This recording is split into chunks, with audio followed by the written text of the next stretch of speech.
നാട്ടിൽ വന്നതിന് ശേഷം ഇന്നാണ് കേട്ടോ നമ്മൾ അമ്പലത്തിൽ പോകുന്നത്. അച്ചാമ്മയും ശിവക്കുട്ടിയും ഞാനും കൂടെയാണ് പോകുന്നത്. ഞങ്ങൾ ഓട്ടോയിലാണ് പോകുന്നത്. അങ്ങനെ രാവിലെ 8 മണിയൊക്കെ ആയപ്പോഴത്തേക്ക് നമ്മൾ അപ്പുക്കുട്ടനെയും പൊന്നുകുട്ടിയൊക്കെ സ്കൂളിലാക്കിയിട്ട് ഞങ്ങൾ പോവാണ്. വീട്ടിൽ നിന്ന് ഏകദേശം ഒരു 1.5 കിലോമീറ്ററൊക്കെ ഉള്ളൂ കേട്ടോ.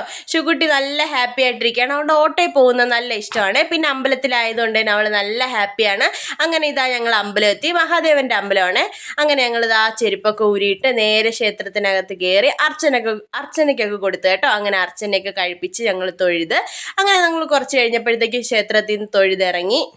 ഇന്ന് വെള്ളിയാഴ്ച ആയതുകൊണ്ടാണ് കേട്ടോ നമ്മൾ അമ്പലത്തിൽ ഒട്ടും തിരക്കില്ലാത്തത്. തിങ്കളാഴ്ച രാവിലെ ആയിരുന്നെങ്കിൽ നല്ല തിരക്കുണ്ടായിരുന്നേനെ. അങ്ങനെ ഇതാ ഞങ്ങൾ തൊഴുത് പുറത്തോട്ട് ഇറങ്ങിയപ്പോഴത്തേക്ക് ഞാനും അനിയത്തിയും കൂടെ മുന്നേ കൈപിടിച്ച് ഇതുവഴി നടന്ന് സ്കൂളിൽ പോകുന്നതാണ് എനിക്ക് ഓർമ്മ വന്നത്. രാവിലെ ഒരു 8 മണിയൊക്കെ ആകുമ്പോഴത്തേക്ക് ഞങ്ങൾ വീട്ടിൽ നിന്ന് ഇറങ്ങി അമ്പലത്തിൽ പോയി തൊഴുത് നേരെ സ്കൂളിലോട്ട് പോകായിരുന്നു. അപ്പം അങ്ങനെ ഇതാ ഞങ്ങൾ വീട്ടിലോട്ട്. അപ്പോൾ വീഡിയോ ഇഷ്ടമായ ലൈക്ക് ചെയ്യുക.